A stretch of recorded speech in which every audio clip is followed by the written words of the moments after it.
First, let me say this, man. It's an honor to be in you guys' presence, man. I never thought I'd be speaking to you guys. I'm a huge fan of Badger football. I've been ingrained right here in the state of Wisconsin for a very long time. I played my entire career here, 14 years, for one organization. The thing is, as JP knows, I tweet at him every time he scores. I'm like, oh, shoot, that's sweet. Boy, scored again. So I'm always on there. So if you guys got anything, you tweet it, I'm tweeting right back. So just want to give you guys a heads up. This is what I do, man. I just like to have fun. I came from the bottom to the top. Did I ever think in a million years that, I'll be playing for a professional football team? No. That was my hope. That was my dream. That's what I always wanted to do. I grew up in the inner city of Houston, Texas, one of the roughest neighborhoods in Fifth Ward. And when I got drafted, man, by the Green Bay Packers, they drafted me in the 7th round. They drafted a receiver before me from Ohio State, D. Miller. And when I went into camp, the first thing I said is, golly, how many receivers they got? How you make this team? And I remember Robert Brooks whispered in my ear, he was like, hey, if you get a number 80, you guaranteed to be on this team. I'm like, I thought you was guaranteed if you got drafted. He was like, no, not a 7th-round draft pick. If you're first, second, third, you get a year or two out of it until you fall off. I was like, oh, shoot. At that time, I had gave my mom my signing bonus check and told her just spread it out to the family. I called her right after that when he told me I didn't guarantee to make this team. I called and said, Mom, hold on. Hold on to that check. Don't cash that check just yet. And it was amazing, man, how training camp hit. We went into camp, it was 13 receivers. I mean, some of the best players out there. I'm like, man, how am I going to make this team? They brought all these guys in. I put in the time and I put in the work. And every week, I was making a play. One time, I caught a ball slid right under the fence where the fans was. I knew I was out of bounds, but I made the catch. And the fans were looking at me, and they screaming and yelling, and I'm looking at them like, get me from under this fence. Like, it's all good and dandy, but get me from under this fence. And I look up, and I remember getting back to the huddle, and Brett said, man, great catch. And I look at it, and I'm like, okay, if Brett's saying this, I'm going to be good. He said, just keep playing. Keep playing and watch what happens. Next thing the preseason comes around, we're at home. I'm like, oh, man, nervous. 55,000 people. I'm like, man, I never played in a crowd like this. I went to Alcorn State. The most we had was 18. 55,000. I'm going nuts. I'm like, man, this is awesome. This is it. I go out there. I catch 3 balls that game against New Orleans. I'm thinking, okay, all right, I did good. Played well on special teams. Then the next week, we play Miami, in Miami. Second play of the game, I catch one, do a spin move. Kid missed me, 80 yards. I ran so fast, I was so happy. I slammed the ball on the ground, ran into the cameraman. Bow! Look back, I'm like, shoot, who cares? It's all good. I get to that sideline, man, and everybody's going crazy. Drive, that's what I'm talking about, drive, just keep going. I'm like, okay. Next week, times get slim. We're not playing this much. The veterans are playing more because we're getting ready to go into the season. I'm like, oh man, this sucks now. I hope I can get it. Go out there and I make a tackle on special teams inside the 10. I'm like, oh shoot, I'm talking noise now. Like, I got this. Then the last week of the last game, we get ready to play Tennessee. And it's pouring down rain in Lambeau. And I'm like, man, these vets, they ain't playing. They're going to let us play the whole game, or they're going to play the whole game. One or the other, somebody's going to play. And we thought it's not going to be us. And I'm sitting there, and during that entire week, I'm getting nervous. I'm like, okay, this is the last cut. I've made it through the last 2. And I get a phone call. One of the scouts come downstairs. He's like, Drive, I need you to come upstairs. And I'm going, what? It's like, Mr. Ron Wolf wants to talk to you. And I remember walking up to Ron Wolf's office. He says, came in, I knocked on the door, said, Mr. Wolf, how you doing? He said, sit down, take a load off. And he said, listen, not one coach, scout, or anybody in this building think you're going to make this team. I got everything riding on you. I drafted you for a reason. I didn't think you would be on the board in the 7th round, but you were still there. He said, don't let me down. And I said, oh, yes, sir. Went out and played Tennessee and had a great game. Veterans didn't play because it was pouring down raining. And after that, he said, after I made the team, that whole week, as most of you guys know, you'll get used to it. It'll happen. You'll be sitting in that room and you'll be waiting on that phone call. We're sitting in that hallway, and every single player was sitting in the hallway, nervous, thinking, okay, are we going to be a part of this 53-man roster? The phone rings, and everybody listen, who room is coming from. and nobody wants to move. But sooner or later, our phone rung. And it was a kid on the same team, played the same position I played from South Carolina, named Zola Davis. Me and him was roommates. And I remember walking in that room and I answered the phone. I was going to the restroom and the phone rung, so it must have been a sign. And I walked in, I picked the phone up and I said, hello? I said, how you doing? I said, doing good. I said, who is this? He's like, this is Reggie McKenzie. He said, Don, I just want to let you know you had a great camp. The first thing I'm thinking is, okay, this is what they say right before they cut you. Great camp, great job, bring your playbook. And he said, oh, no, I just want to let you know you made the team and congratulations. I'm like, well, why are you calling? Normally when you call, you cutting people. He said, well, it wasn't for you. So I said, well, who you want to talk to? He said, your roommate. I put the phone down, I walked outside and I looked at Zola. I said, Zola, the phone for you. And Zola said, well, who is it? I said, man, I don't know. You know? One of those things, when you compete for spots, it's hard to tell him that he's about to get cut. So I told him, I said, I don't know. He walks in, he gets on the phone, and the first thing he said, Reggie must have told him he didn't make the team. And I remember sitting in the hallway telling guys, man, I think I made it. And he walks out and he looks at me, he goes, how you made it? And from that point on, I said, what you mean how I made it? I put in the time and I put in the work. And he left. And to this day, that's what I live by every single day. I love when people tell me I can't do something. You tell me I can't do it, I prove you wrong every single time. No one thought, did I ever think that after that point, that I would go on to play 14 years for the Green Bay Packers? No. I was just a kid from Houston, Texas, trying to make an NFL team. But the opportunity was there. And every single one of you guys is going to get an opportunity. And whatever level that is, you're going to get the opportunity. You guys got to make the best of it, man. Now you look back 14 years later, all the great legends that played before me, James Lofton, Sterling Sharp, Antonio Freeman, Robert Brooks.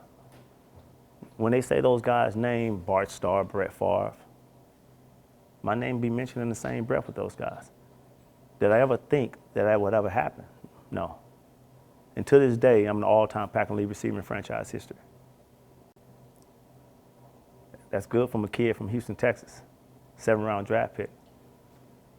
It doesn't matter where you go or what you do in life. Every single one of you guys in this room going to have a choice. It's your choice. It's what you want to do. You want to play in the National Football League? You can play there. You want to play arena? You can play there. If you got the love for the game, play it, man. Because it's only an opportunity. Opportunities is just this far. And one thing you guys got to understand is that nobody, I don't care who your coach is, they don't define who you are as a man and as a person, and also as a player. The only person that could define every single person in this room is you. That's it. If I would have listened to all those guys that told me to run the wrong route, and half of them did, veterans, I asked, man, what I got? Post. And I had a comeback. I'm like, this dude really trying to get me cut. But it was the thing that I had to learn. But it was a choice. Did I have to listen to him? No. But I listened to him, and I screwed up. So what that did is it made me sit in my locker and sit in my room, don't turn no television on, and learn that playbook. I don't need a TV. I got to learn. I'm trying to make a team. And that's what made me successful. But you got to decide what you want to do. And fellas, y'all got to do it, man. This is the opportunity for you. And I tell people this all the time. In this room, remember this. There's only 1,300 spots in the National Football League. And I hope that every single one of you guys make it there. But in reality, everybody won't make it. That's the truth. That's the truth. But you got to use this opportunity to get you the best education you can do. Because you know one thing, dog? No one could ever take that away from you. They can take that ball away from you. You know, I thought I'd still be playing to this day. Guess what? They took it. But I got education to fall back on. I'm doing things that I never thought I would do. I got my own TV show on the Oprah Winfrey Network called The Hero Effect. I'm a New York Times bestselling author. I'm the Green Bay Packers all-time leading receiver. I'm a Green Bay Packer Hall of Famer. I'm a SWAC Hall of Famer. I'm a Dance with the Stars champion. I mean, the list goes on and on and on. And you think, would I have ever accomplished any of those things if I don't listen to someone defining who I was? No. They told me I was going to be back in the streets of Houston, Texas, selling drugs. Turn the negative into positive. And that's what every single one of you guys got to do. Because you all got those homeboys that you trust and you love, and they're going to be your boys for the rest of your life. Me too. I got guys that I sold drugs with from high school to college, all the way through it. I didn't stop selling drugs until I was a senior in college, after I met my wife. And these dudes were my best friends. They was on campus selling the same time I was selling. They didn't go to school there. My boy get busted, he do 15 years. He's still my boy to this day. But I know I can't ride in the car with him. It's just what life is. He's gonna always be my best friend. But he's still doing what he does. I gotta stay away. Every single one of you guys gonna have a choice too, good or bad. The choices you make, you gotta live with. I promise you that. But 20 years from now, you don't wanna be sitting back, oh man, I screwed it up. Because that's what a lot of people do. And you hear a lot of your friends, you hear a lot of your family members say the same thing. Man, I had it, man, I had it. I just screwed it up. You're gonna have a choice to make. You gotta decide what you wanna do and then do it. If I asked every single person in here, and I'm gonna do it, it's not a trick question. How many of y'all think life's hard? Raise your hand. Be honest with yourself. Now, put your hands down. Every single person raised their hand and said life's hard, right? But if life's so hard, what do you got to compare it to? I'll wait. Figure it out. If life's so hard, what you got to compare it to?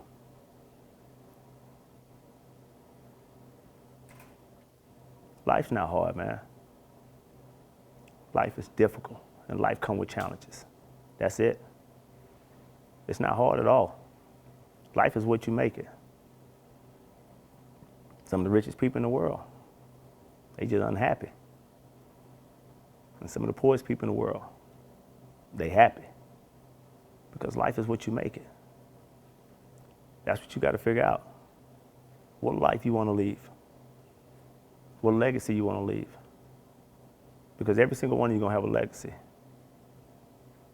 I don't leave the legacy of playing the game of football. I can care less about that. What I do today, man, is going to leave a legacy that I cannot take with me. And I'm doing something today that no one in the sport history has ever done. It's travel the state that they played in and honor the fans. Who's done that? Not one player ever in the history of sports. It's about giving to the people that put you on that platform, man. I didn't put myself there. Every ball I caught, man, I was catching them for the fans. Because one thing I love is when I did the shimmy first down shake, they did it too. I love that. I didn't put myself on that pedestal. They did. If they didn't buy them jerseys with drive on the back of them, I'm nobody. But as athletes, that's what we do. We think we did it. Them 100,000 of fans in them stands that cheering you guys on every single week, they love y'all. If you walk down the street and say, you play for, I play for the Badgers. What? Oh, I went to Wisconsin. It's love. But it ain't you. Every single time you out there on that field, man, play for the fans around that stadium and the team that is in their locker room. And I promise you it'll be so much more fun. Don't play for, oh man, I got to play. No. Don't play for the coach. Don't play for him. Play among each other. Because that's what's going to build you guys together. That's going to keep it. But y'all got to have fun. And you can't look around and point fingers and be like, oh, this, oh, that. You can't win championships like that. It's boring that way. Because every day you're looking over your shoulders. And it's not worth it. It's not worth it, fellas. If you want to achieve greatness and you want to be successful, you got to remember you can't have one without the other. If you're great, you will be successful. If you're successful, you will achieve greatness. But it's a choice that every single one of you guys got to do. And every single one of you guys got to live with. You guys got to make that decision. I'm just here to give you the knowledge that you need to know. But you got to make the choice to do what you want to do with it. It's your choice. I made mine. And I'll leave you guys with this, and you can ask any questions after this. Every single one of you guys got all the skills in the world. But I tell my son this all the time. I says, Christian, it's skills versus purpose. And my son's 14 years old, great basketball player, great football player. But for him, it's just genetic. Like, he just gift. He just got it. But I told him it's skills versus purpose. Right now, he has all the skills in the world, but my son doesn't have a purpose behind it. He doesn't know what he wants because he lives in a nice house and his dad drives nice cars, and he doesn't understand the purpose behind why he wants to play football. He tells me all the time, Dad, I want to play in the NBA or the NFL. Okay, but what's your purpose? I knew my purpose. My purpose was to get out the neighborhood I lived in so my mom and dad and my grandmothers never had to work again. I got tired of sleeping in hotel rooms, U-Haul trucks, not having lights on. Got tired of that. And most of you guys seen that too. When do you have a purpose behind all the skills that you got? There's no time to take off. You can rest when you sleep. That's when you rest, man. You just take a nap. Or when you're dead, one or the other. Work, man. Work. Because I promise you, there's somebody out there working, trying to get that spot too. Skills versus purpose. Remember this, you wouldn't be here right now if you didn't have all the skills. You wouldn't be playing college ball if you didn't have it.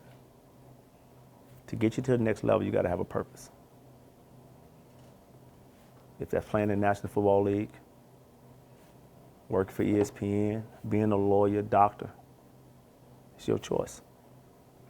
But have a purpose behind it, fellas. Remember, skills versus purpose. You got all the skills. Have a purpose. All right? Thank you guys, man. Appreciate it.